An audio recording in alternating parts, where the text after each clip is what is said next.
hemos conversado con más de 40 personas, pero tenemos como 40 entrevistas así más importantes a partir de las cuales hemos estado trabajando sobre las conclusiones para establecer lo que ahora tenemos como una panorámica general acerca del impacto del COVID, de la crisis, más que del COVID, quizá de la crisis provocada a partir del COVID en las diferentes entidades religiosas, ¿no?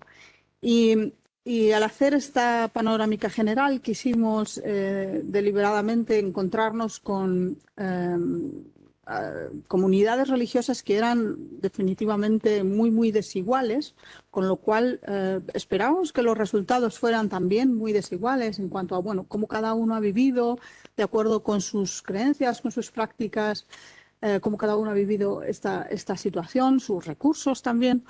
Y es cierto que hemos encontrado diferencias significativas entre distintos grupos que tienen distintas tradiciones, por supuesto, pero quizá lo que más nos ha sorprendido es la experiencia común. Y aunque realmente podemos hablar hasta el infinito de todas las diferencias internas que hemos podido encontrar entre las experiencias de unos y de otros, pero realmente también quisiéramos subrayar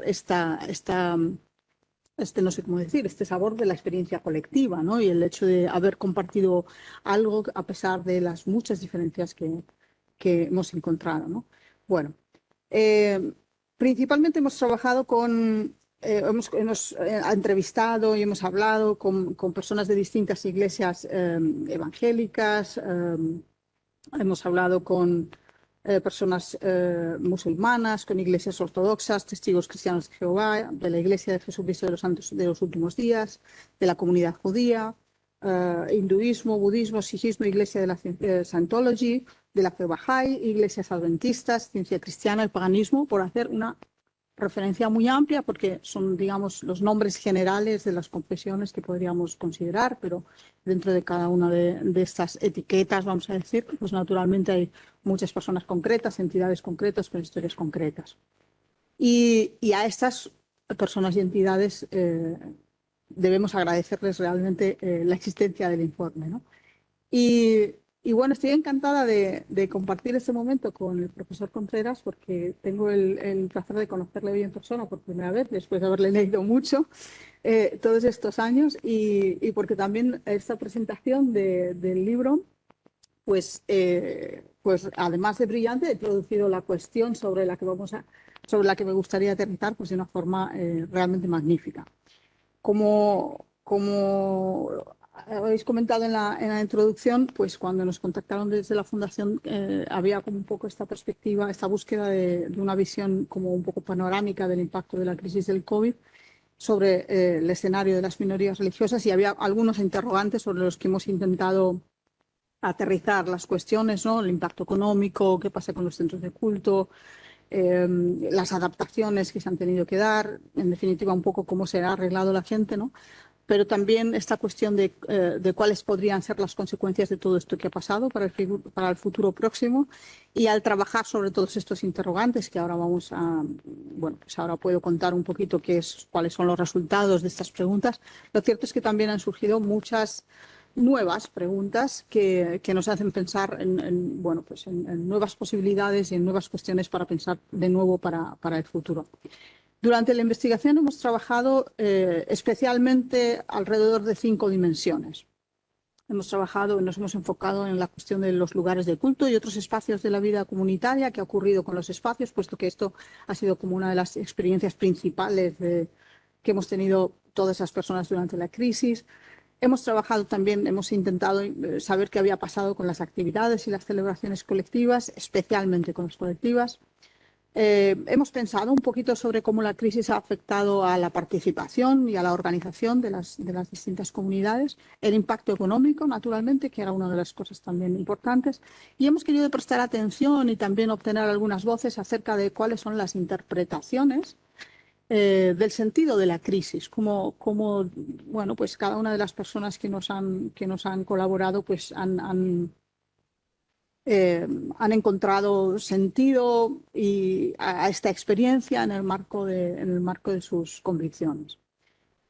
Con respecto a la cuestión de los lugares de culto y otros espacios de la vida comunitaria, quizá hay como las pinceladas más generales que conocemos por otro lado, que es como quizá lo principal, ¿no? Es la idea y que no afectaron al conjunto, pero que sí fueron mayoritarios. La mayor parte de las entidades decidieron cerrar en los primeros momentos porque era una forma de prevenir el contagio, entre otras cosas. Y era, en ese sentido se entienden como cierres preventivos. Algo que se hace de forma voluntaria, algo que se hace de forma bien intencionada y que después, como sabemos, trajo consigo pues, algunas consecuencias graves de otro carácter, como el desamparo, por ejemplo, de los ministros de culto y otro tipo de situaciones de este estilo que en parte, pues, bueno, que como ha expuesto el profesor Contreras, pues no se llegaron a resolver, ¿no? La mayor parte de las comunidades, lo cierto es que encontraron alternativas al uso de los lugares de culto, o por lo menos a los lugares convencionales de culto, vamos a decir, primero en el espacio virtual y después en el espacio al aire libre, que después del periodo de confinamiento domiciliario un poco más estricto, pues se abrió esta nueva posibilidad, ¿no?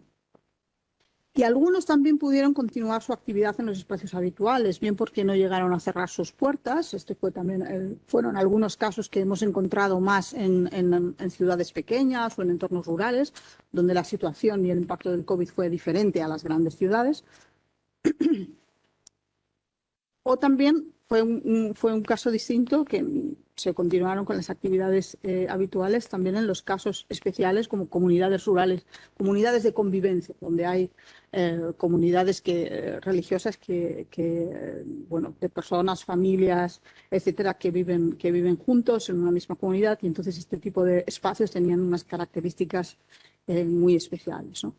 Quizá la principal preocupación no fue tanto el cierre de los espacios como para las organizaciones como la gestión de las cuestiones relacionadas con el alquiler, la apertura, las reaperturas, la necesidad de utilizar estos espacios para ciertas cosas, intentar sustituir estos espacios para cosas que a veces para prácticas, rituales, ceremonias para las que a veces se necesitan espacios muy específicos, espacios que tienen, sobre todo espacios que tienen usos específicos, como estoy pensando en usos como aguas, lavatorios, este tipo de cuestiones que estuvieron cerradas durante mucho tiempo y que no se podían utilizar y que pues llevó a que las distintas comunidades, en la medida en que sentían o tienen una necesidad mayor o menor de este tipo de espacios muy específicos, tuvieron que buscar soluciones alternativas, bien sea en espacios privados, en espacios domésticos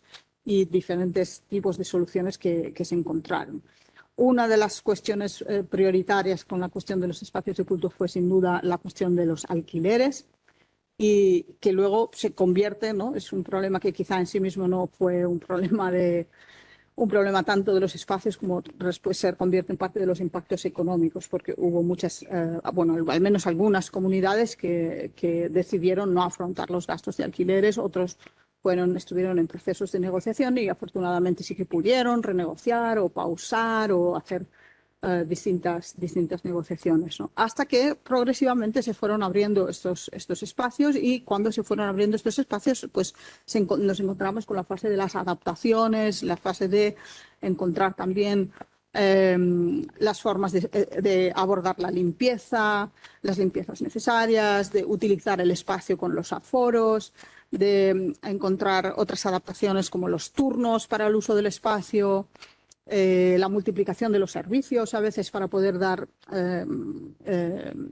atención a la comunidad y otro tipo de soluciones que estuvieron relacionadas, muy relacionadas con la importancia y la centralidad de los espacios. Naturalmente esto afectó muchísimo a la cuestión específicamente de las actividades y las celebraciones, que en un primer momento tendieron en general a cancelarse. Como habéis comentado antes, pues coincidió con algunos actos importantes, o sea, ese periodo coincidió con varias festividades importantes y se intentaron, bueno, al principio fue como una fase un poco más de cancelaciones y después con el tiempo se fueron haciendo adaptaciones que vimos sobre todo especialmente a lo largo de 2021 cuando empezaron a verse, bueno, unos ya más intentos de recuperación de la actividad y estas adaptaciones de las que hablábamos, ¿no? Quizá entre las principales impactos de estas actividades habría que considerar la cancelación de las actividades que implicaban aglomeraciones de gente, aquellas que se hacían en la calle, pero también de una forma muy especial afecta a aquellas comunidades que tienen una acción, una acción en los domicilios, que son quizá una parte no muy conocida, pero sí que para muchas comunidades religiosas los domicilios, las casas, las familias, las visitas domiciliarias constituyen una parte central de sus prácticas, bien sea porque hacen prácticas de reunión o bien sea porque hacen prácticas de evangelización de cualquier clase, sino que, bueno, estos espacios también estaban afectados, no solamente los espacios de culto, sino también estos. Y al mismo tiempo mientras estaba ocurriendo esto, también hubo pues un desplazamiento de la actividad hacia un cierto desplazamiento de la actividad hacia las labores asistenciales. Hubo un cierto boom de las actividades asistenciales de la labor social de muchas comunidades. Lo que vimos es que la mayoría de las que lo han desarrollado ya tenían los recursos, los medios y todo para hacerlo, pero muchas otras que no lo tenían, pues se dispusieron para introducir la actividad asistencial. Entre otras razones también porque era alguna de las pocas cosas que se podían hacer en el espacio público y también por el sentido general de emergencia y la voluntad de contribuir a la mejora de la sociedad general, ¿no? Bueno, una de las principales cuestiones relacionadas con las actividades y con las celebraciones fue la introducción del uso de nuevas tecnologías y hasta cierto punto una cierta digitalización que sufrimos en toda la sociedad, ¿no? Fue una experiencia generalizada. A través de continuar con algunas de sus actividades claves y sobre todo esto fue muy importante para continuar con la experiencia comunitaria, incluso a pesar de las distancias, de la situación de estar en remoto, etcétera, pero hubo una continuidad de la experiencia comunitaria a través de las nuevas tecnologías. Y esto produjo como dos efectos interesantes. Por un lado, la redefinición del espacio del domicilio, porque la experiencia comunitaria ahora se tenía en el domicilio y al mismo tiempo se tenía en remoto. Así que, bueno, pues realmente los domicilios, incluso en aquellos casos donde hay prácticas domiciliarias asociadas a las reuniones de la comunidad, pues se convirtieron un poco en otra cosa. Y otro de los grandes impactos de la mudanza digital, como lo hemos llamado, es el crecimiento de la audiencia. Esto fue una de las experiencias claves del periodo con todas las entidades con las que hemos hablado, nos hemos encontrado invariablemente con esta cuestión. Quizá es una cuestión un poco resbaladiza porque luego el aumento en los primeros momentos de las audiencias y de la participación a través de Internet, sobre todo, como digo, en aquellas comunidades en las que estaba, pues fue realmente algo sorprendente. Pero luego, a medida que se volvieron a abrir los centros de culto y empezaron a hacerse otro tipo de actividades presenciales, pues esta participación que se había estimulado mucho por la presencia de la vida online, pues empezó a caer también, ¿no? Pero bueno, con eso y con todo fue algo realmente interesante, de las cosas más interesantes, no tanto o no solo la expansión del uso de las tecnologías, sino este primer momento en el que el uso masivo generalizado de las tecnologías consiguió atraer y visibilizar también a una cierta demanda espiritual, podríamos considerarlo así, que estaba en línea y que quizá no estaba, bueno, y que estaba en línea y que no sabemos tampoco muy bien dónde está ahora, quizás sigue en línea, pero fue como una de las experiencias realmente más interesantes para la mayoría de las comunidades con las que hemos hablado. También la expansión digital produjo una cierta actualización digital de, sobre todo, aquellas generaciones que no estaban familiarizadas con lo digital. Y paradójicamente se produjo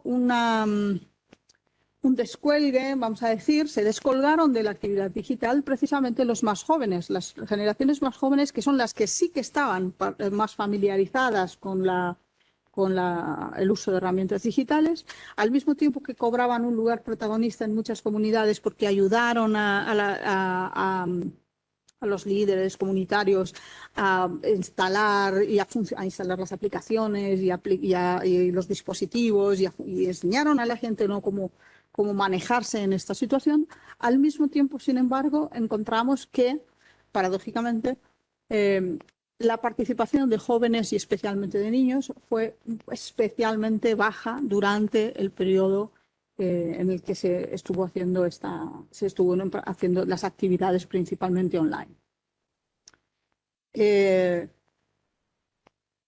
Bueno, toda esta cuestión del online también, como digo, afecta especialmente a la cuestión de participación y organización. Por un lado, porque la cuestión de la participación se presentó en estos primeros momentos como una gran cantidad de acceso a unas audiencias nuevas, audiencias internacionales, de manera que parece que la participación en un principio aumentó bastante.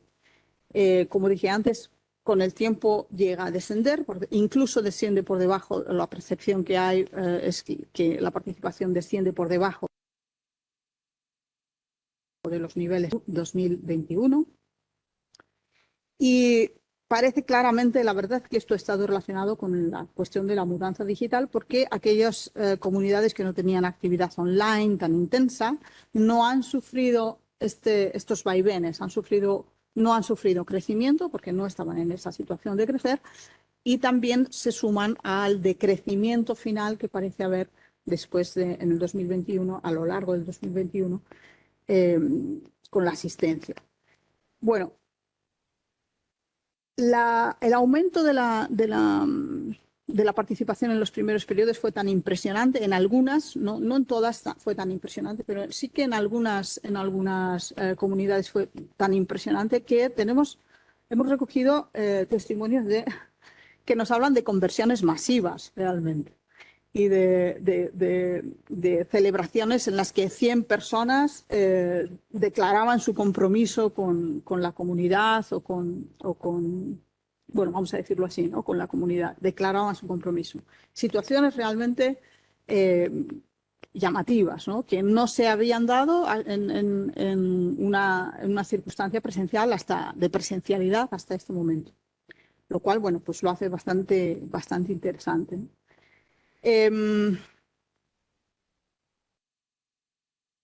Yo creo que esto es interesante, entre otras cosas, porque nos habla de dos cuestiones que quizás son interesantes para el futuro. Por un lado, el hecho de que es posible que exista esta demanda online y que esta demanda online de servicio alta. Es posible también que el descenso de esa demanda indique que esa demanda alta puede ser una demanda de conveniencia, puede ser una demanda hasta cierto punto utilitarista, propia del momento, asociada a crisis. Nos dice también algo sobre esa demanda, pero también está revelando algo que quizá es algo incómodo, pero también es interesante, que podría ser una eventual movilidad religiosa, ¿no? ¿En qué sentido? En el sentido, lo comentaban algunas personas, ¿no?, como estaban algunas personas que hemos entrevistado, estaban realmente como intentando interpretar cómo había ocurrido todo esto y cómo la gente se había acercado tanto, ¿no? Y recuerdo a una persona en particular que nos decía que, bueno, pues decidimos hacer el culto online porque pensábamos que había mucha gente que estaba buscando a una comunidad, y nos dimos cuenta de que si tú no haces el culto online para tu comunidad, la gente de tu comunidad va a buscar otro culto online en otro Facebook, y entonces van a empezar a irse. Y era una reflexión que después vimos como que podía estar presente y que tenía sentido también en otras comunidades, ¿no? De manera que había esta percepción de alta demanda, pero al mismo tiempo la necesidad de cuidar esa demanda y de atenderla de alguna manera, ¿no?, con esta situación que nunca hemos podido confirmar, pero que también sería interesante y que forma parte de las reflexiones, y que también forma parte de las reflexiones interesantes para el futuro. Esta reflexión de cómo son los consumos religiosos online. si esta alta demanda, qué características tiene y qué profundidad tiene o qué superficialidad tiene también, ¿no? Y estas son cuestiones de estas preguntas que emergen, que han emergido a lo largo de la investigación. Como decía, también la cuestión online afectó mucho, de una forma muy determinante, a las organizaciones, a las maneras de organizarse. Para empezar, porque hubo pues todo el desplazamiento online no solo tuvo que ver con las actividades y con las celebraciones, sino que tuvo también que ver con el acompañamiento. El acompañamiento es un aspecto fundamental también, ¿no? Así que,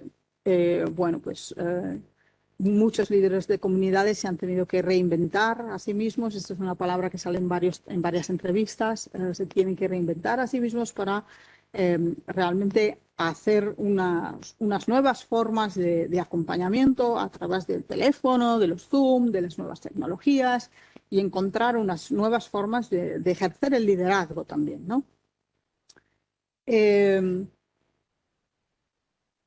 Sin embargo, yo creo que, como también ha salido antes, una de las incidencias importantes de la crisis del COVID en las organizaciones también ha estado relacionada muy directamente con cómo la pandemia y la crisis alrededor de la pandemia ha afectado a los líderes religiosos en particular, a personas clave de las organizaciones. Ha habido varias personas clave, el profesor Contreras ha mencionado el fallecimiento de Tatari, ¿verdad? Y ha habido varias personas clave de varias comunidades que han fallecido, bien fuera por el COVID o bien fuera por otras circunstancias, que durante el periodo del COVID estuvieron enfermas, cayeron enfermas, algunas con padecimientos graves.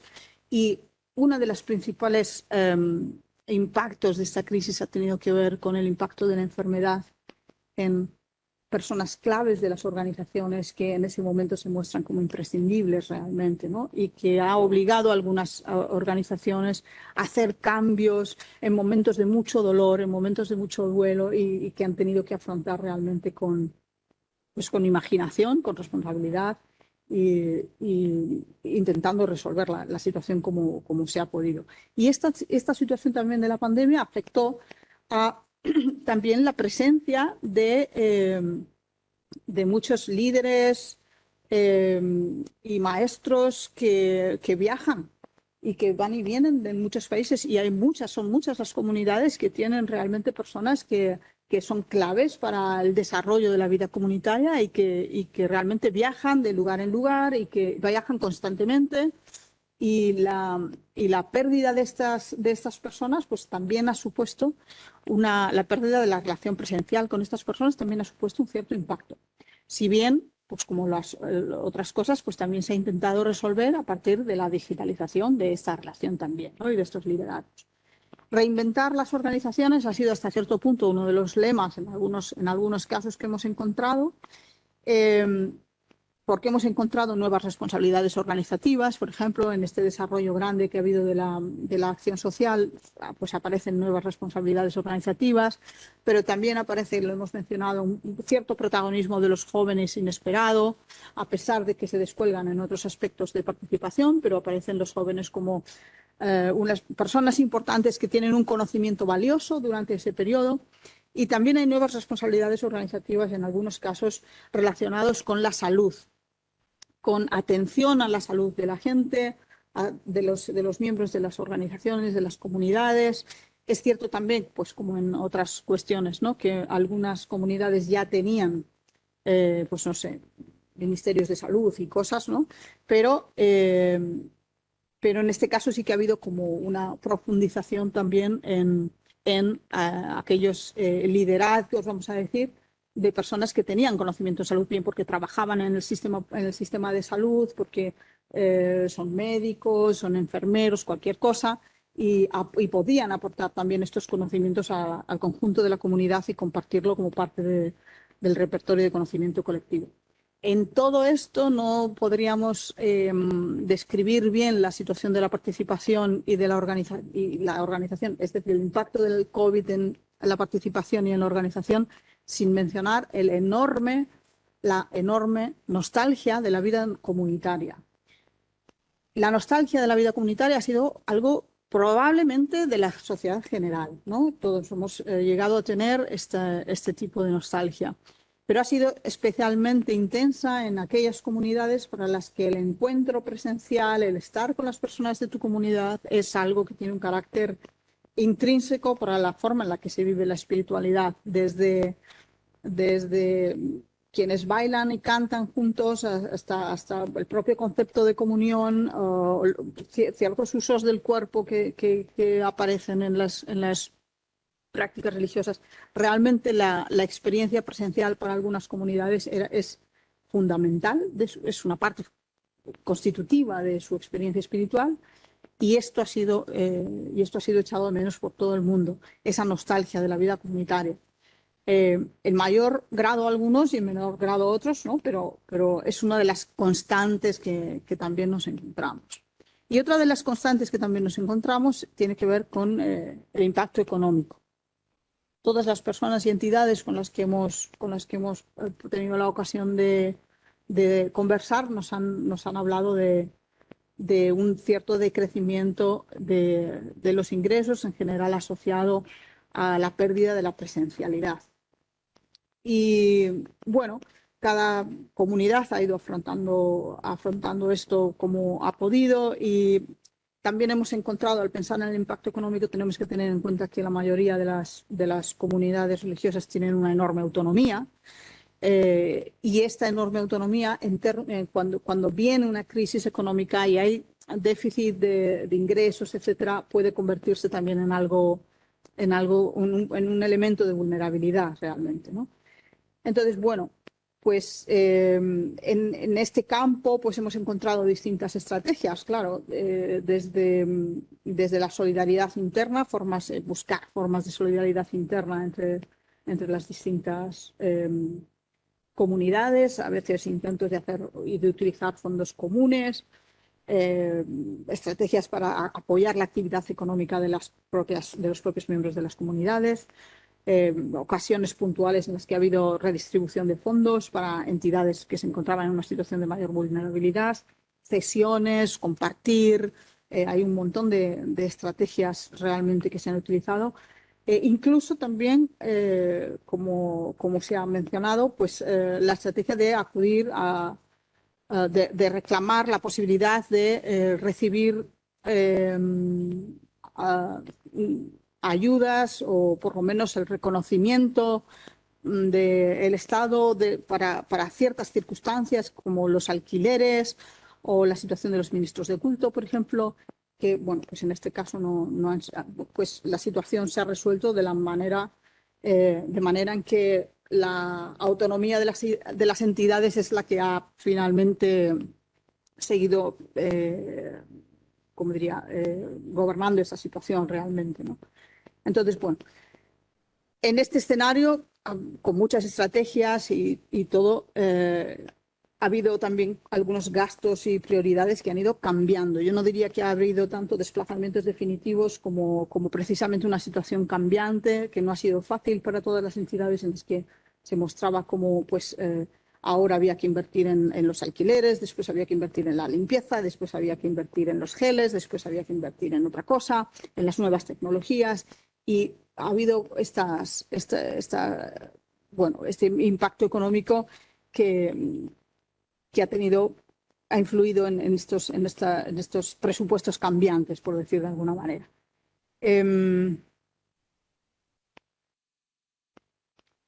Y por último, que no sé en qué tiempo voy, por último quisiera hacer referencia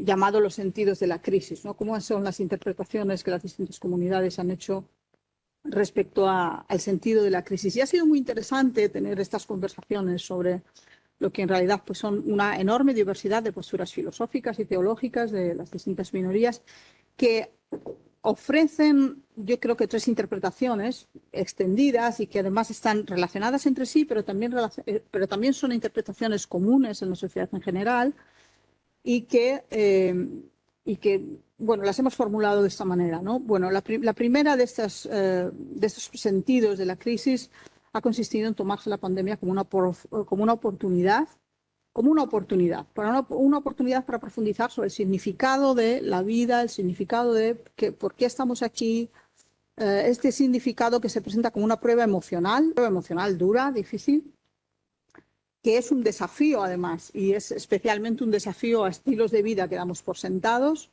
Algunos que damos por sentados porque no son cómodos, otros estilos de vida que damos por sentados y en el sentido de que no los criticamos, aunque podríamos pensar dos veces en la manera en la que nos comportamos.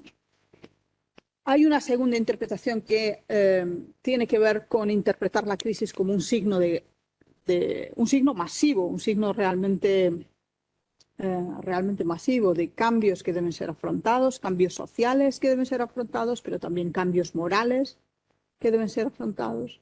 Y es interesante que haya un acuerdo de las muy diversas confesiones en este campo.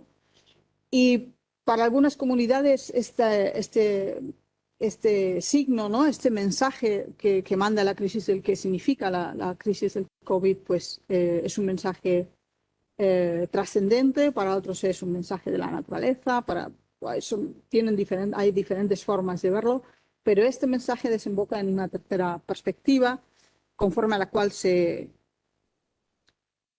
entiende que la crisis del COVID tiene que ser un llamado a la toma de conciencia y a la toma de responsabilidad moral, espiritual, social, de cara al futuro. Bueno, de todas estas cuestiones salen pues unos cuantos aprendizajes. No sé, pero voy bien. Salen unos cuantos aprendizajes que son interesantes y sobre todo también salen algunas preguntas sobre el futuro en particular que no sabemos muy bien. Bueno, son preguntas sobre las que todavía podemos pensar más, ¿no? Decía que la importancia, la nostalgia del encuentro comunitario había sido una de las cosas comunes que habíamos encontrado, no solo en las comunidades religiosas, sino también en la sociedad en general. Pero además de la cuestión puramente emocional que esto comporta, no se trata solo de la importancia del encuentro, de la presencialidad, sino que la interrupción de la presencialidad ha emergido como un aspecto crucial para la transmisión generacional, porque, como hemos dicho, las personas jóvenes y sobre todo los niños han tenido muchas dificultades para participar con la comunidad online, ¿no? Y también ha sido una dificultad, o sea, esta cuestión de la presencialidad ha impactado en la cuestión del acompañamiento. Por una parte, la transmisión generacional es una de las cosas más importantes, como nos podemos imaginar, para pensar el futuro, precisamente porque las nuevas generaciones son ese futuro realmente, ¿no? Y la escasa participación de niños y jóvenes pues hace pensar que, bueno, pues algún impacto va a tener esto quizá en el futuro, ¿no? Es difícil, creo, anticipar cuál va a ser ese futuro, pero sabemos por lo menos que estas generaciones van de alguna manera a acusar en su memoria, en su experiencia, el impacto de este descuelgue, de este aislamiento en el que han estado. De alguna forma va a afectar también, ¿no? Aunque no sabemos, también puede ser justamente que estas nuevas generaciones, en el ejercicio creativo de ser una nueva generación, encuentren formas novedosas de precisamente expresar sus identidades religiosas a través de nuevos recursos que no hemos estado utilizando hasta ahora y que nuevas formas de expresarse, incluso nuevas identidades dentro de las propias comunidades religiosas que de alguna forma también constituyan innovaciones en la manera en la que se expresa la identidad confesional también, ¿no?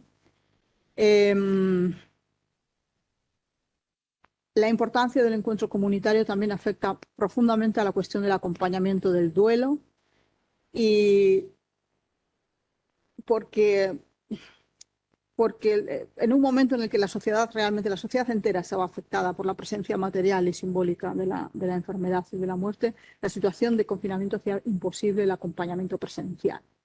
Y esto creemos que es uno de los grandes aprendizajes a la hora de poner límite y condiciones al desarrollo y al entusiasmo de las herramientas online.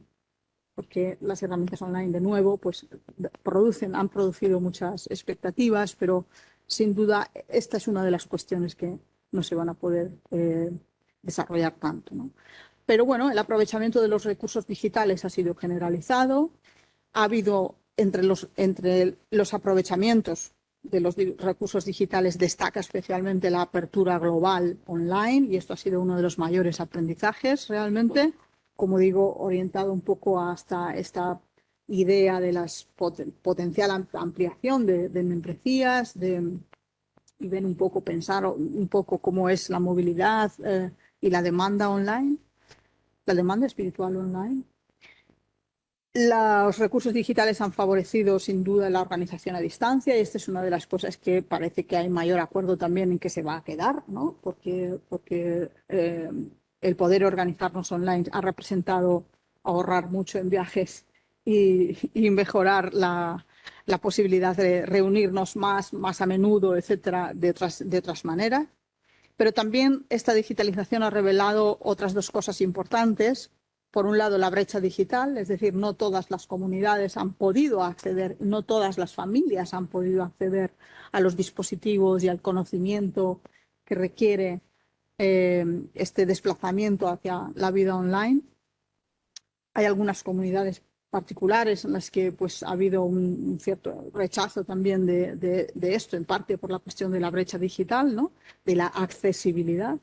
Y por otro lado, otro fenómeno que es el de los agotados digitales, es decir, personas que realmente tuvieron en su momento la iniciativa de poder pasar a unas actividades online, etcétera, pero que en un momento dado decidieron que no querían hacer esto más, y porque realmente, y eso es un poco en la categoría en la que hemos interpretado lo que ha pasado con jóvenes y niños, ¿no? Que realmente han tenido una exposición masiva, una exposición ya excesiva también a las conexiones y a las conexiones en remoto, y que de alguna manera han sido los primeros en agotarse realmente y en decir, no, ya no me conecto más porque ya son estas horas y ya no me conecto más, ¿no?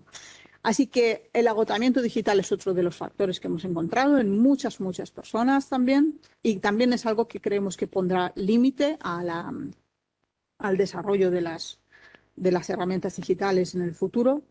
Y otras de las cuestiones que hemos encontrado, pues, de los aprendizajes que hemos encontrado, pues tienen que ver con la valoración, con la intensa valoración de la solidaridad frente, sobre todo, a la vulnerabilidad económica, también frente a otras, la vulnerabilidad de la soledad, por ejemplo, ¿no? Pero también en relación a la vulnerabilidad económica, porque en el contexto el impacto económico fue grande, y una de las cosas que inmediatamente se empezaron a ver era que las comunidades necesitaban encontrar recursos propios y donde los hubiera realmente, ¿no? Y distribuir dentro de las propias comunidades los recursos para que no se descolgaran algunas entidades, algunas comunidades, y pudieran seguir sus prácticas y todo. Y ahí sí que hemos encontrado dos aspectos que son importantes, ¿no? Que es, bueno, un aspecto se divide en dos, que es la importancia de las estructuras asociativas. Realmente, por un lado, las estructuras asociativas tipo federaciones, asociaciones, etcétera, han sido muy bien valoradas durante esta crisis, porque han permitido establecer esos mecanismos de solidaridad en diferentes aspectos. Quizá el económico no es necesariamente el más sobresaliente, pero sí en otros aspectos. Y también las estructuras no asociativas, pero sí aquellas organizaciones que tienen una organización más estable, más fuerte, a veces también más vertical, que son muy sólidas, y que esa solidez les ha permitido también ayudar precisamente a las comunidades que eran más vulnerables, ¿no? A los locales, las poblaciones, a las comunidades más pequeñitas. Por supuesto, en todo este periodo la flexibilidad y la creatividad han sido claves, y podemos decir que ha sido una explosión de creatividad en todos los sentidos. Y también llamaríamos la atención, otro de los aprendizajes, yo creo, es lo que hemos encontrado, lo que hemos identificado como un gran sentido realmente de responsabilidad con la sociedad general, ¿no? Bueno, pues seguimos trabajando para que en los medios de comunicación no se siga relacionando a las minorías religiosas con comportamientos, en este caso relacionados con el COVID. Incluso en informes a veces hemos encontrado cómo se relacionan las minorías religiosas con posturas negacionistas y con cosas por este estilo. Y bueno, pues lo cierto es que lo que nosotros hemos encontrado no tiene nada que ver con esto. Al contrario, hemos encontrado eh, en todas las comunidades un gran sentido de la responsabilidad con la sociedad general, lo que no significa que no haya críticas, que no haya reflexiones acerca de cómo deberían hacerse las cosas en caso de que tuvieran que volver a hacerse. Claro que hay críticas y todo, pero realmente hay un fuerte sentido de ejemplaridad social, realmente. Y por último, pues una oportunidad para la reflexión. Estas ideas, estas interpretaciones comunes que había sobre la crisis como oportunidad, la crisis como llamado al cambio, la crisis como llamado a la responsabilidad moral y a la conciencia espiritual de lo que está pasando, y el hecho de que esto sea algo compartido, pues también nos hace como mostrar que esta crisis finalmente, uno de sus aprendizajes es este llamado de atención en sí misma, ¿no? Esta idea de que una crisis es un llamado de atención y que debemos pensar la crisis como una oportunidad para la reflexión realmente. De manera que los aprendizajes no son solamente técnicos respecto a técnicos o organizativos o económicos, sino que también hay aquí aprendizajes morales, filosóficos y espirituales importantes, ¿no? Y bueno, estos puntos finalmente lanzan pues algunas cuestiones que como decía, no hemos respondido y que son ya las cuestiones con las que podemos cerrar, ¿no? Porque son las cuestiones que habrá que pensar para el futuro, ¿no? No sabemos si las nuevas generaciones se descolgarán de las comunidades religiosas como una consecuencia de la interrupción de la transmisión generacional, pero pensamos más bien que por el contrario los jóvenes encontrarán un nuevo lugar, ¿no? Quizá un lugar protagonista basado en las nuevas tecnologías, o en su creatividad, ¿no? Pero creemos que realmente la interrupción generacional, bueno, podría traer eventualmente el decrecimiento de la comunidad en algunos casos, pero también el nacimiento de nuevas formas de participación, y queremos quedarnos con esa parte positiva, ¿no? Una nueva creatividad en la expresión de la identidad religiosa. Tampoco sabemos muy bien, por ejemplo, pues cómo afectará más en el futuro esta crisis específicamente a la cuestión de los espacios de culto, pero lo cierto es que las cuestiones relacionadas con los espacios de culto a menudo tienen más que ver con las normativas municipales, con el mercado inmobiliario, y es más difícil que veamos quizá ahí un impacto muy grande de la crisis del COVID. Si bien es cierto que varias comunidades sí que expresaban que han aprendido a utilizar el espacio de otras maneras y que espacios más flexibles, espacios más grandes en algunos casos, espacios en propiedad en preferencia, que no se hagan a las comunidades depender de los alquileres. Bueno, pues sí que hay algunas preferencias, pero sí que encontramos que esas preferencias de alguna forma también eran previas, ¿no? Pero como digo, depende quizá de otros factores. Eh, Y por supuesto, como el gran impacto, ¿no? Que será la cuestión de la expansión de lo digital, más allá de la mera expansión, ¿no? Del uso de los usos digitales, pues sí que parece que el impacto de lo digital sí que cambiará en algo las organizaciones, ¿no? En el sentido de quizá incluir este tipo de recursos en los presupuestos en el futuro, quizá algunos estilos de liderazgo podamos ver relacionados específicamente con las nuevas tecnologías, lo que no significa que otros estilos de liderazgo no estén, pero que se puedan desarrollar algunos nuevos.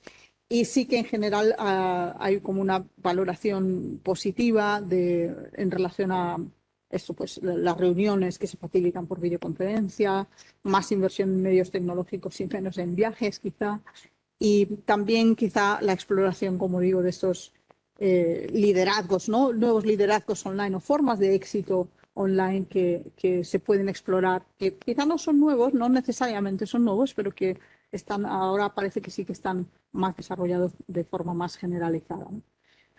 Son muchas todavía las cuestiones abiertas y bueno, pues solo quiero cerrar reiterando mi agradecimiento a la Fundación, al Centro y sobre todo a las comunidades que nos habéis facilitado eh, vuestro tiempo y vuestros recursos para conversar sobre estas cosas y para poder hacer esta panorámica general en la que no hemos entrado mucho en los detalles de quién hace qué y estas cuestiones, pero sí que me parecía interesante subrayar precisamente el hecho de que en esa panorámica general en la que hay muchas diferencias, hay muchas cosas comunes también a partir de las que se puede construir también eh, algo, bueno, una memoria bonita y un futuro interesante de colaboraciones realmente.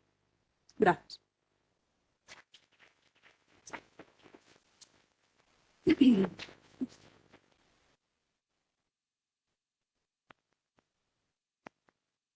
Muchísimas gracias, Mónica, por tu presentación y por una exposición tan detallada y a la vez tan panorámica, ¿no? Como decías, de lo que ha sido la situación. Desde luego, sí que confirma que aquello que intuíamos, ¿no? En los meses de confinamiento, de que esto iba a generar una serie de cambios que seguramente transformarían o impactarían la manera de funcionar y de vivir y de ser, ¿no? De muchas entidades religiosas y que muchos de esos cambios iban a lo mejor venir para quedarse. Entonces, bueno, yo creo que han sido dos exposiciones magníficas, muy interesantes y yo creo que tenemos un ratito ahora, si queréis, para preguntas. No sé si aquí en la sala ya veo una mano levantada y creo que también podemos aceptar preguntas de las personas que están online. Empezamos por, sí, creo, Almudena, si quieres. Bueno, no sé si hay micro. No sé si... Sí, pero para la gente que está online, entonces. eh,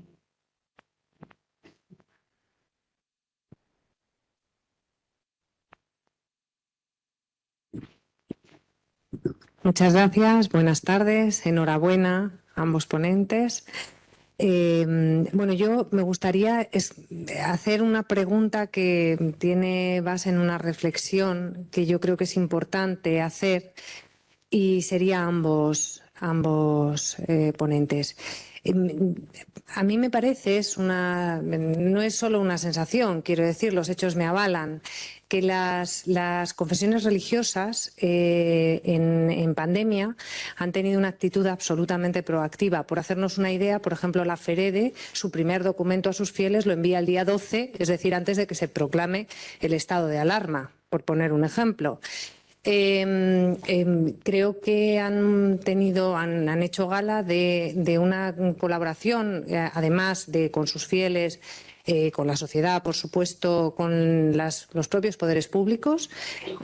Han acatado y han contribuido iba a decir pacificar, no era necesario, pero bueno, sí a calmar los ánimos en muchas ocasiones. Y yo no sé si esto verdaderamente se ha transmitido a la sociedad, no sé si ha llegado, porque yo creo que han tenido un papel muy importante. Desde luego en España yo creo que ha sido determinante y muchas de las indicaciones que podemos leer en los documentos que mandan las confesiones religiosas, en concreto en España, que es lo que más conozco, después la OMS las tiene en cuenta en el documento que emite hacia los líderes religiosos, etcétera. Y bueno, me gustaría escuchar un poquito la reflexión desde dos conocedores de la cuestión acerca de por qué uno no ha tenido una trascendencia que me parece fundamental para que la propia OMS tenga en cuenta la situación de los líderes religiosos, la importancia de las creencias religiosas y más en momentos, lo han señalado ambos, tan difíciles como los que se produjeron.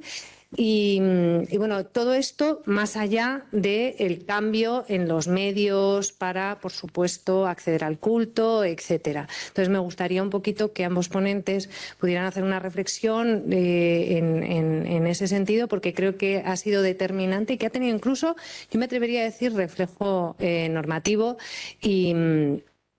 En fin, yo creo que ha sido un papel fundamental. Entonces me gustaría si puede ser una reflexión profunda en este sentido. Gracias.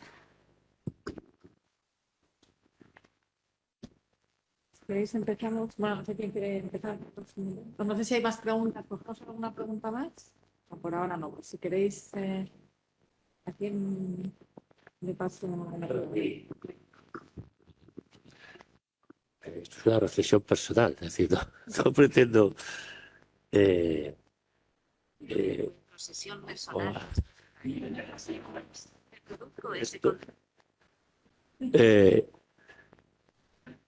yo tengo la misma percepción, es decir, yo creo que pasados los primeros algunos momentos, ¿no? Bueno, en el que alguna medio de comunicación, pues justamente como se ha señalado, ¿no? Se pudo conectar el tema de la pandemia con algunas posiciones negacionistas, o en un primer momento con el tema de que algunos contagios se habían producido en algunos lugares de culto. Yo creo que la posición de las confesiones en España, aunque yo, por lo que también deduzco del libro, no solamente las confesiones en España, sino el propio Vaticano en un primer momento, o incluso el Consejo de Iglesias, ¿no? O la Liga Musulmana, adoptaron una posición muy proactiva eh, en el sentido de no ser opositores, podríamos decir, a la limitación en cuanto al ejercicio del culto, sobre todo en relación a los lugares de culto, ¿no? A que los lugares de culto, en ese sentido, incluso algunas confesiones cerraron ellos, sin necesidad de que les dijeran cierren, cerraron ellos antes de que nadie se lo dijera, sus propios lugares de culto, los cerraron, ¿no? Quiere decir que y esas posiciones o esos directrices que adoptaron algunas confesiones luego tuvieron su plasmación en muchos de los resoluciones o directorios que luego se adoptaron en relación a la toma de posición de la propia pandemia, ¿no? Es decir, muchos de las directrices adoptadas por estas confesiones, y además se puede ver porque las fechas están ahí, luego se veían plasmadas, ¿no? Bueno, pues hay que hacer, ¿no? En relación a adóptense tales medidas cuando estemos hablando de espacios de concurrencia pública o de actos públicos, ¿no? Y entonces se veían plasmados, ¿no? Por lo tanto, yo sí que ahí creo que en este caso las confesiones religiosas, tanto a nivel nacional como a nivel internacional, han puesto de manifiesto esa posición, ¿no? Luego ya el que la sociedad se lo reconozca o no, yo ahí no tengo datos, no soy capaz no tengo datos, ¿no? Para saber si la sociedad española o otras sociedades lo han valorado, pero sí que en ese sentido sí tengo datos de que justamente las organizaciones internacionales en general y algunas organizaciones en especial, ¿no? La OMS, Naciones Unidas, incluso a través de la Alianza de Civilizaciones, etcétera, han puesto y han agradecido ese liderazgo por parte de los líderes religiosos del mundo en relación a la pandemia y a la toma de posición en relación a esa pandemia, ¿no? Y de hecho, también yo creo que cabe destacar, incluso en aquellos supuestos en los que ha podido haber, o se ha entendido que ha podido haber una extralimitación en la actuación, son muy pocos los casos que se han planteado ante los tribunales de justicia, por ejemplo, ¿no? Por parte de las propias, es decir, puede haber particulares que hayan presentado recurso ante los tribunales, pero que una organización religiosa como tal haya presentado recurso, ¿no? De amparo ante los tribunales pues yo creo que son muy escasas esos supuestos, ¿no? en que se han planteado. De tal manera que yo creo que en un porcentaje altísimo han aceptado y han comprendido la posición que ellos deberían o tenían que mantener en ese momento, ¿no? Sí, yo creo que ahí sí que debe ser resaltado. ¿Que no lo ha sido suficientemente? Pues yo creo que no. Realmente sí, debería de resaltarse más, ¿no?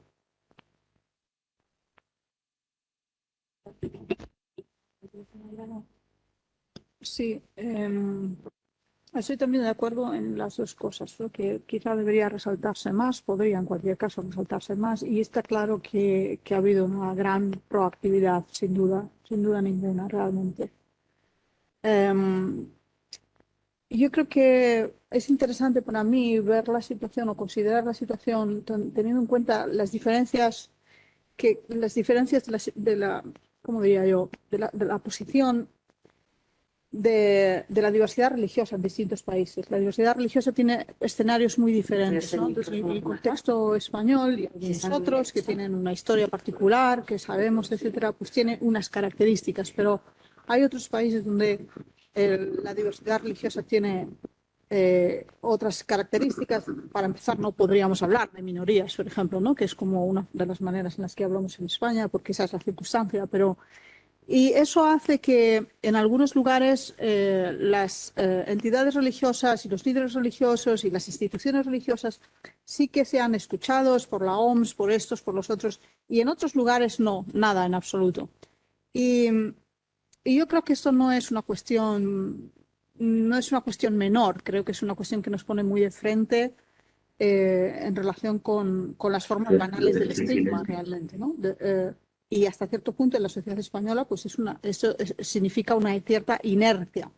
Cuando hablo de las formas banales del estigma, me refiero no tanto a las acusaciones directas o estos momentos específicos en los que vemos cómo pues en los primeros momentos de la pandemia, por ejemplo, se señalaba a algunas comunidades religiosas, etcétera, bueno, había un brote de COVID aquí, ¿qué estarán haciendo? Esto es realmente una estigmatización activa. Pero hay mucho estigma banal que significa asumir que sin saber, sin tener un conocimiento de lo que hacen las entidades religiosas, asumir que las entidades religiosas, especialmente si son minoritarias, están haciendo algo que no deberían hacer. Y esta banalización es importante porque está en algunas sociedades y en otras no.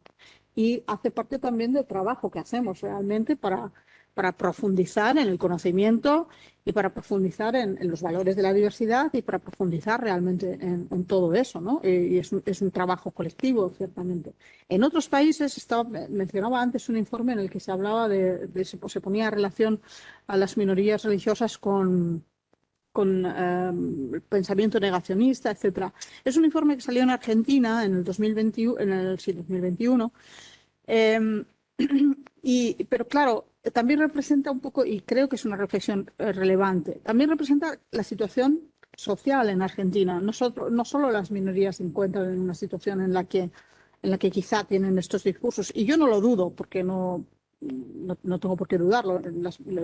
Las poblaciones son distintas. En España hay unas circunstancias, una cultura política determinada, en Argentina hay otra completamente distinta.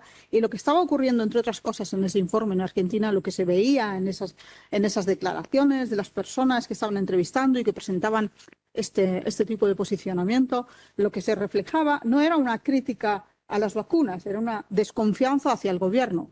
Y son formas muy diferentes de interpretar este hecho. Son interpretaciones radicalmente distintas.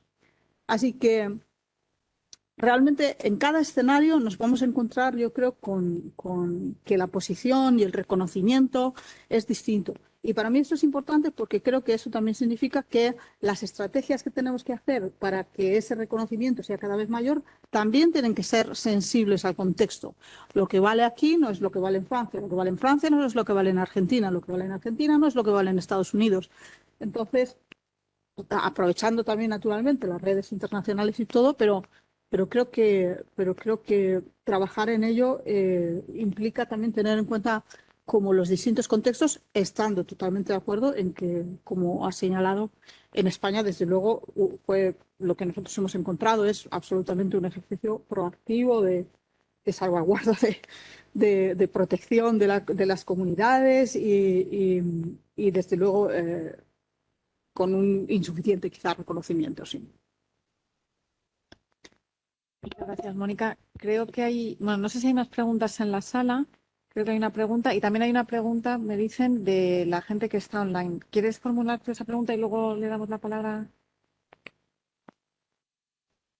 Sí, es una pregunta, me temo que más para José María Contreras, que formula Ana Luisa Vázquez desde Perú acerca de la evaluación de la correcta o incorrecta aplicación del principio de proporcionalidad en la restricción del derecho a la libertad religiosa en comparación con la restricción de otros derechos reconocidos en la Constitución. El principio de proporcionalidad en esta aplicación del principio de proporcionalidad en esta situación.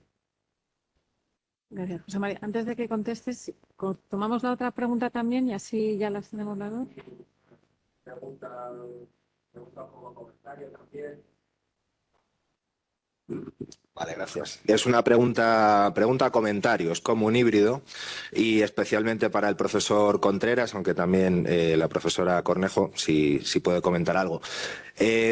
Más bien, es como un comentario, ¿no? Estábamos hablando, o se estaba comentando sobre la importancia que ha tenido durante los momentos más álgidos de la pandemia, la importancia de las comunidades de creyentes, ¿no? De las comunidades de fieles, desde el punto de vista de la resistencia y de la resiliencia en el sentido espiritual para afrontar este problema y estas acechanzas existenciales, estas angustias existenciales y demás. Sin duda eso es importantísimo y ha sido algo muy relevante, ¿no? La importancia de la creencia y de la expectativa, ¿no? Pero por otra parte, por eso me gustaría saber qué puede decir el profesor Contreras al respecto. Parece que cuando se decreta el estado de alarma, parece que la postura de lo que tengan que hacer las entidades religiosas parece que no está contemplado, ¿no? Porque todo gira en torno a la restricción a la movilidad y demás, y solamente se puede salir a la calle para cuestiones meramente esenciales o muy urgentes. Pero las personas que hemos estado trabajando un poco sobre este tema y demás, hablando con representantes de las entidades, nos decían que les llamaba mucho la atención que no se permitía salir a la calle para poder llegar al lugar de culto cuando había personas que ciertamente tenían esa necesidad imperiosa de reunirse con otros fieles o de ir a orar o de rendir culto, etcétera, etcétera, ¿no? Entonces, más bien es un comentario sobre, bueno, si puede valorar como desde el punto de vista del derecho, quizá el derecho a la libertad religiosa o al ejercicio, mejor dicho, no fue considerado en cierto modo en este momento de emergencia y bueno, ¿qué podría, bueno, si hay algún comentario respecto a esto? Gracias. Muy bien, muchas gracias. Pues, ¿quieres empezar, José María? Bien, sin lugar a dudas, no hay la menor duda que el tema central, ¿no? Que se planteó en aquel momento eran los límites a los derechos fundamentales, sin lugar a dudas. La propia proclamación de un estado de alarma ya plantea justamente hasta dónde, ¿no? En ese sentido, recuerdo que mi primera reflexión a este respecto es que hay que diferenciar entre los límites a los derechos fundamentales y la suspensión de los derechos fundamentales. Por lo que se refiere a la libertad religiosa, fíjense ustedes,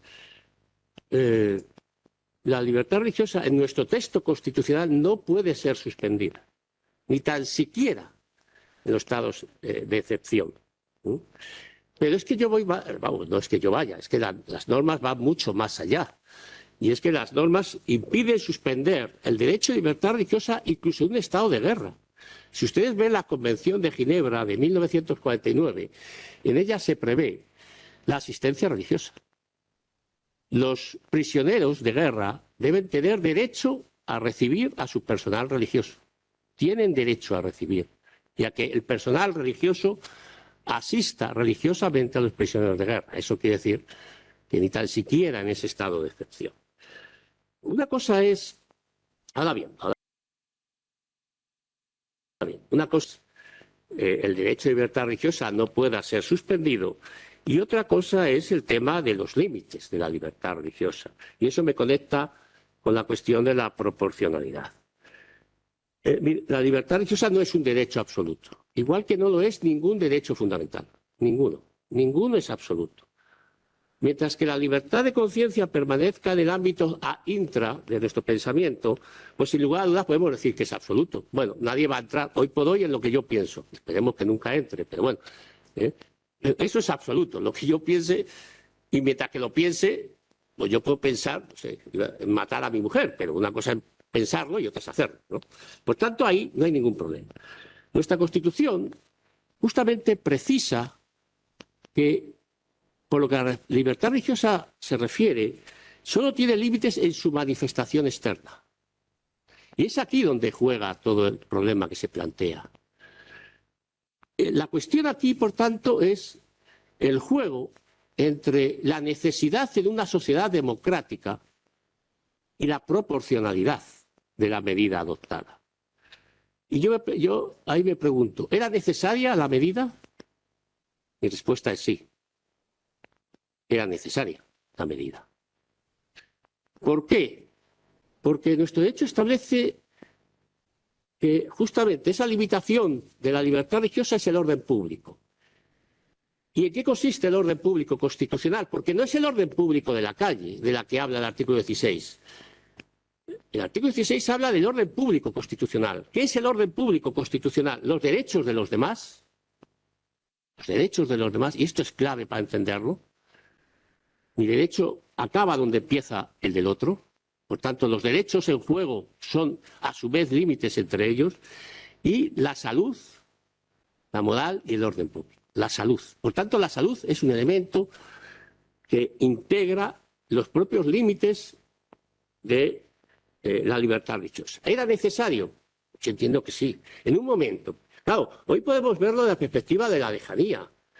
Pero piensen ustedes en aquel momento, en aquellas circunstancias, y de ahí también por eso resaltar la posición de las confesiones. Es decir, las confesiones no les importó cerrar sus lugares de culto, aunque ellas podían entender que era un límite excesivo a su libertad religiosa, porque entendían que la salud de las personas era más importante en aquel momento que lo que ellos podían hacer. Por tanto, la necesidad estaba justificada. Yo creo que plenamente justificada. Estaba justificada. Bueno, pues aquí hay opiniones para todos los gustos. Habrá gente que entienda que no, o parte de la doctrina entiende que no, pero yo entiendo que, volvemos al mismo, en aquel momento y en aquella circunstancia, la proporcionalidad era la adecuada, porque si ustedes ven el artículo 11 del Real Decreto, en aquel momento, de aquel momento, justamente se establecía la excepción. Es decir, se permitía, por cuestiones religiosas, acudir al lugar de culto. Otra cosa es el cómo se pudo ejecutar, que es una cuestión distinta. Seguramente si yo iba por la calle y me paraba a la policía y le decía voy al lugar de culto, pues seguramente el policía me decía, vale, dése usted media vuelta y váyase para casa. Pero la realidad es que el decreto sí establecía como excepción a la limitación de la libertad de circulación el que yo pueda ir a un lugar de culto. El que yo pudiera ir, igual que podía ir a otros supuestos, ¿no? Cuestión distinta es, bueno, ya, pero el aforo, todo ese tipo de cuestiones. Bueno, pero el aforo ya es una cuestión de matiz. El que hubiera 30, 20, 10, eso no es el ejercicio del derecho de libertad religiosa. Y el hecho de poner limitaciones no impide el ejercicio, no impide el derecho, puede impedir el ejercicio. Pero volvemos a lo mismo. Como yo creo que apunta, y yo les invito a que lean el artículo del profesor Ruiz Rico, debemos diferenciar entre el ejercicio y el derecho, y el ejercicio del derecho.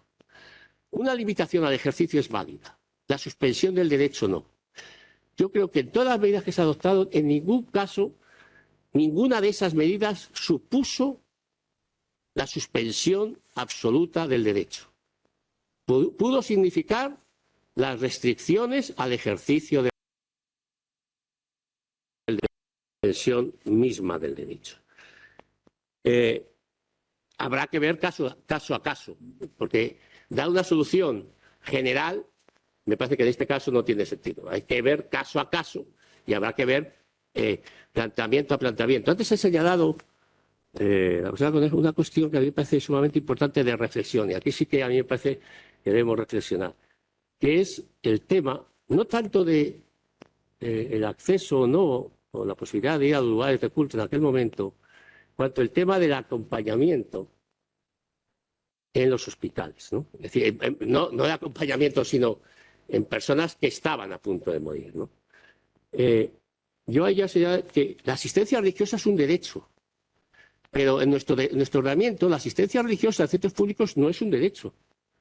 Es un derecho y es un deber. Y esto a veces a los poderes públicos se les olvida. Es un deber. Por tanto, nace una obligación, también para los poderes públicos. La libertad religiosa es ante todo un derecho frente al Estado. Pero en la asistencia religiosa es un derecho en el Estado. Por tanto, es el Estado el que debe adoptar. Y ahí me parece que ahí, en ese tema específico, los poderes públicos pusieron restricciones excesivas. Porque volvemos a lo mismo. El derecho de libertad religiosa, si sirve para algo, es para humanizar. Humanizar. El que alguien muera solo, en una habitación de un hospital, sin la mano de un ser querido, no manifiesta una buena humanización de esa sociedad. Si eso es hacia donde vamos, pues yo me bajo, sinceramente. Quiero decir, eso es porque ponga usted todas las restricciones del mundo, ponga ustedes lo que quieran, pero yo creo que en esa situación final, pues no sé, yo quiero tener la mano de un ser querido que me acompañe, o en el caso de que ser creyente, de alguien, de un personal religioso que me acompañe en ese minuto final. Y será cuestión de ese personal religioso el que quiera o no. Claro, yo tampoco puedo exigirle que venga, porque a lo mejor pone en peligro su vida. Yo no puedo exigirle que venga, pero si él quiere venir y yo lo quiero, ¿tienes el centro hospitalario para decirme que no? Ahí se lo dejo, ahí se lo apunto para que ustedes sean más desarrollados. Gracias. Creo que Mónica quería también contestar, ¿no? Sí. Esto que se ha planteado también creo que merece como una reflexión antropológica corta, pero que creo que es de interés, ¿no? Ciertamente se ha insistido se insiste en muchas ocasiones, también de una forma un poco superficial, en la importancia de las creencias, en la resiliencia y todo esto, ¿no? En el punto de la crisis y tal.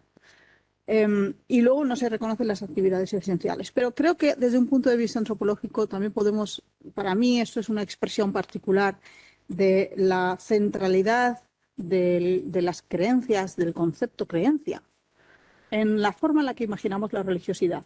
La religiosidad no se circunscribe a creer. No es solo creer, es tener unos tipos de experiencias particulares, son prácticas concretas, son instituciones a través de las cuales hacemos esas prácticas, etc. Y no es solamente una cuestión de puras ideas, de tener, yo tengo estas creencias, ya estas creencias se actúan solas en mi conciencia, ¿no?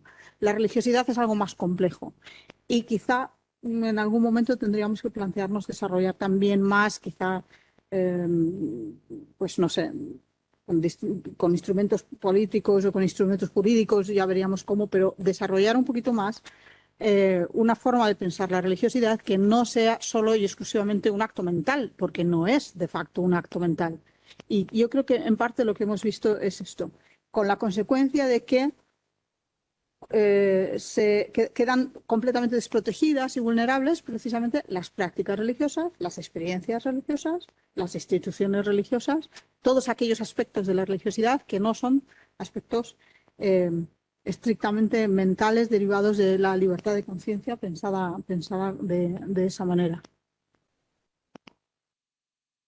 Muy bien, pues muchísimas gracias y muchísimas gracias a los dos. Yo creo que hemos llegado a las 7 de la tarde, un poco la hora que teníamos prevista para dar conclusión a esta jornada. Antes de pasar la palabra al secretario de la Presidencia, que está aquí para clausurar la jornada, simplemente deciros que el informe está disponible, el informe de la profesora Mónica Cornejo está disponible en la página web de la Fundación.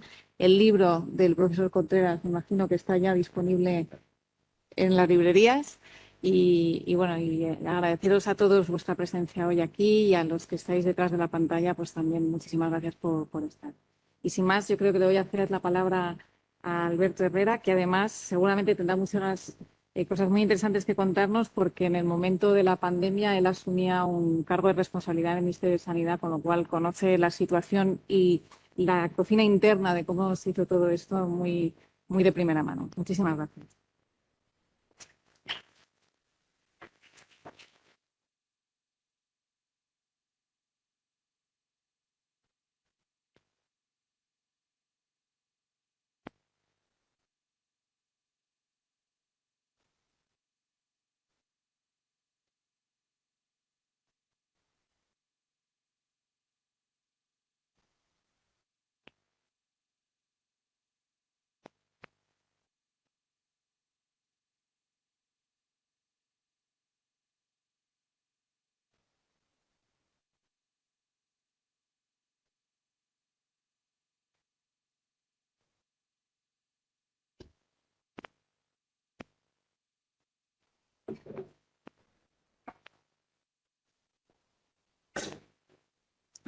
Bueno, pues buenas tardes a todas y a todos. Y en primer lugar, me gustaría dirigir unas palabras de agradecimiento tanto al Centro de Estudios Políticos y Constitucionales por acoger esta jornada y organizarla, como a la Fundación Pluralismo y Convivencia y a su directora también por la iniciativa.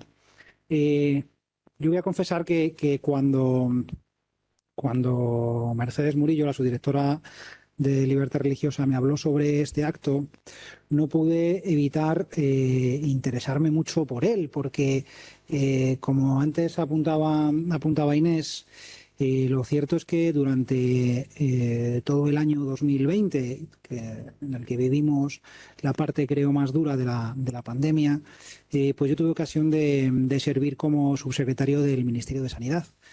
Y por lo tanto, muchas de las reflexiones que hoy se han planteado aquí fueron, en aquel momento, puedo aseguraros, que fueron objeto de las reflexiones y de los planteamientos que teníamos dentro del propio Ministerio de Sanidad. Y la verdad es que tanto las publicaciones de las que hoy se han hablado aquí, el informe, el libro que se ha presentado y que no he tenido tiempo de leer en su totalidad, pero sí que he podido ojear, creo que aciertan mucho al plantear la cuestión del impacto que la COVID tuvo en un ámbito tan sensible como el de la libertad religiosa. Y antes de venir, durante este fin de semana hice un poco de repaso mental de cuáles habían sido aquellos momentos en los que habíamos tenido muy presentes el papel que juega la libertad religiosa a la hora de adoptar desde el Ministerio de Sanidad las llamadas medidas no farmacológicas, que me gustaría recordar que durante un momento de la pandemia, en el momento más crudo, al comienzo de la pandemia, eran prácticamente eran las únicas que teníamos. Nos enfrentábamos a un virus del que desconocíamos prácticamente todo. Desconocíamos hasta la letalidad que podía llegar a tener, la manera en la que se contagiaba. No disponíamos de un tratamiento para el virus y tampoco teníamos vacunas. Todo esto colocaba a los poderes públicos en una posición de extrema debilidad a la hora de tomar decisiones, porque faltaba mucha información. En el año, a comienzos, en febrero o en marzo de 2020, no conocíamos lo suficiente sobre el virus como para saber cómo podíamos combatirlo y no teníamos instrumentos. Teníamos pocas herramientas, que fueron las que decidimos poner en marcha. Nosotros y todos los gobiernos de nuestro entorno y todos los gobiernos del mundo. No había más alternativa que limitar o que alterar el modo de vida de los ciudadanos. Y sin duda la principal herramienta con la que contábamos en aquel momento desde el punto de vista jurídico era la declaración del estado de alarma. La declaración del estado de alarma, como bien explicaba el profesor Contreras, es un instrumento constitucional que no permite la suspensión de derechos fundamentales y permite la limitación de algunos derechos fundamentales. Por cierto, no el de libertad religiosa. Y esto es algo importante, porque cuando el Tribunal Constitucional ha tenido ocasión de pronunciarse sobre el Real Decreto que declaró el estado de alarma, el primer estado de alarma y también el segundo estado de alarma, han considerado, porque este es uno de los elementos que sí ha analizado la jurisprudencia del Tribunal Constitucional, que en ningún caso la libertad religiosa se vio constreñida por el estado de alarma. Esto, ¿qué quiere decir? Bueno, lo ha explicado mucho mejor de lo que puedo explicarlo yo el profesor Contreras. Ha estado explicando que efectivamente ningún derecho es absoluto, que los derechos fundamentales se desenvuelven todos en un espacio de convivencia y que el derecho fundamental a la libertad religiosa, a la libertad de conciencia, pues también tiene esta particularidad. Y claro, es que la ponderación de derechos que había que hacer y que tuvimos que hacer durante toda la pandemia era ciertamente compleja, porque frente al derecho a la educación, el derecho al trabajo, el derecho a la libertad religiosa, resulta que había que ponderarlo con el derecho que figura en el artículo 15 de la Constitución española, que no es otro que el derecho a la vida y a la integridad física. Es que lo que nos estábamos jugando en aquel momento era el derecho a la vida de nuestros compatriotas, de nuestros conciudadanos, de nuestros vecinos, de nuestros mayores, de nuestras personas vulnerables. Y esto es verdad que hacía muy compleja la toma de decisiones, pero también servía para arrojar luz en los momentos de incertidumbre y de duda. A mí me gustaría también llamar la atención sobre otro elemento, que es cuando declaramos el estado de alarma, aquel decreto inicial que luego se fue alimentando a través de las órdenes que el ministro de Sanidad y el resto de autoridades competentes iban firmando para modular la aplicación del estado de alarma, no estaban en ese primer Real Decreto regulados todos los espacios de la vida pública, pero sí había una mención específica a los lugares de culto. Yo me gustaría también contar algo de la trastienda. ¿Por qué? ¿Por qué desde ese momento el gobierno tuvo muy presente la libertad religiosa? Bueno, esto a veces no sabemos cómo habrían sido las cosas en un universo alternativo a este, cómo habrían sido las cosas en una realidad paralela, pero en este caso resulta que la competencia en materia de libertad religiosa estaba y está radicada en el Ministerio de la Presidencia. No siempre ha sido así, seguro que todos lo sabéis. Tradicionalmente se encontraba dentro del ámbito del Ministerio de Justicia. Sin embargo, cuando se decretó el estado de alarma, ya la libertad religiosa estaba en el Ministerio de la Presidencia. Y puedo aseguraros que desde la vicepresidenta hasta el subsecretario y la propia subdirectora de Libertad Religiosa nos hicieron comprender desde el primer momento a los responsables del Ministerio de Sanidad de la importancia central que tenía explicar bien las especificidades que suponían los lugares de culto. Y por eso, desde ese mismo decreto de alarma, se quiso hacer una mención especial a la necesidad de que estos centros, de los centros de culto, que son lugares en los que se desarrolla efectivamente y se ejerce el derecho a la libertad religiosa, no son los únicos, lógicamente, pero son lugares muy relevantes para el ejercicio de este derecho fundamental, pues vieran restringida su actividad siempre en la medida en la que la seguridad de todos y la salud pública, como parte indisoluble de ese orden público al que se refería el profesor Contreras, se pudiera haber puesto en jaque. Esta visión se extendió también a lo largo, no solamente en ese primer decreto, sino luego también a lo largo de toda la vida del estado de alarma. Quiero recordar aquí, por ejemplo, que la que fue probablemente la orden más dura y más difícil que tuvo que firmar el ministro de Sanidad, que es la que estaba referida a las restricciones, primero a la prohibición de los velatorios y después a las restricciones en el número de acompañantes, de allegados que podían acompañar en la despedida, en el acto de despedida, en el enterramiento a las personas que fallecían. Yo puedo aseguraros que fue un momento absolutamente dramático en el Ministerio de Sanidad cuando se tuvo que adoptar esa medida. Éramos muy conscientes de lo que suponía y lo que representaba, porque muchos de nosotros también lo estábamos viviendo en la faceta personal, como cualquier otro ciudadano. Y también en esa orden se quiso tener muy en cuenta el papel que juega el hecho religioso en ese momento de la despedida. Y por eso se admitía que junto a las 3 personas allegadas también acompañara un ministro de culto o semejante que pudiera jugar ese papel que tan importante ha sido durante toda la pandemia por parte de las distintas entidades religiosas, que ha sido el del acompañamiento a quienes sufren y padecen. Y además, después también durante la desescalada, como bien se explicaba, bueno, pues se fueron ajustando progresivamente los aforos, se permitieron los velatorios en el momento en el que fue posible, se introdujo esa flexibilización que llegó primero a este ámbito del desarrollo de la vida que a otros distintos, pues no sé, por ejemplo, a la educación. A la educación tardó mucho más tiempo en incorporarse la presencialidad y en habilitar los servicios públicos que a este espacio de, como digo, de la vida compartida, que son los lugares de culto. Y a mí me gustaría también, digamos, que esta intervención mía no quede solo en una suerte de alegato en defensa del papel que jugamos en aquel momento los poderes públicos, que creo que sí era proporcionado, creo que no había otra alternativa. Creo que la proporcionalidad, como explicaba ahora también el profesor Contreras, hay que medirla en términos de necesidad, era absolutamente necesario, y también en términos de cuáles habrían sido las medidas alternativas. Y sinceramente, créeme que no había medidas alternativas.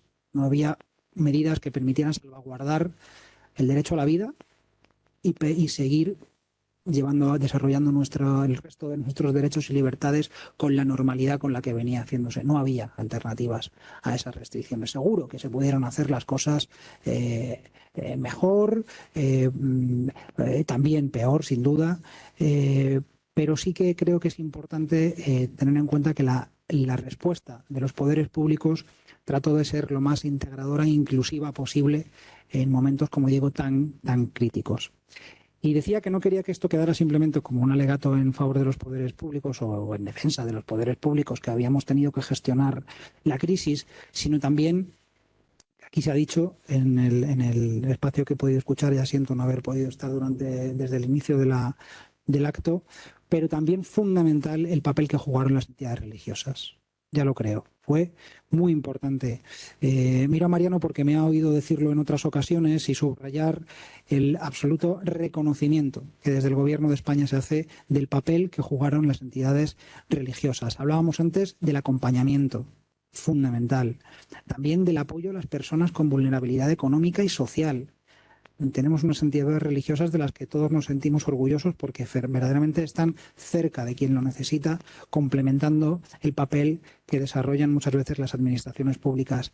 Y sobre todo en un ejercicio de responsabilidad y de prudencia que merece la pena y que hay que poner en valor. Nuestra sociedad tiene que hacer visibles los comportamientos ejemplares y el de las entidades religiosas durante la pandemia lo fue. Fue un comportamiento ejemplar porque fueron mucho más allá incluso de las propias restricciones sanitarias que se pusieron sobre la mesa a la hora de limitar y de cuidar no solamente a su comunidad de fieles, sino también al resto de la sociedad. Creo que hay que poner en valor el diálogo constructivo que se estableció con ellas desde el Ministerio de la Presidencia, sobre todo desde la Subdirección de Libertad Religiosa. También recuerdo desde el Ministerio de Sanidad, como en los primeros momentos, esos momentos en los que se hablaba antes de que habían podido surgir conductas de estigmatización de algunas comunidades religiosas. Quiero recordar aquí que hubo, y pocas veces se ve esto en la vida pública y también hay que ponerlo en valor, el portavoz del Gobierno en aquel momento en materia sanitaria, Fernando Simón, el doctor Simón salió y pidió disculpas por una expresión que había utilizado refiriéndose precisamente a este brote.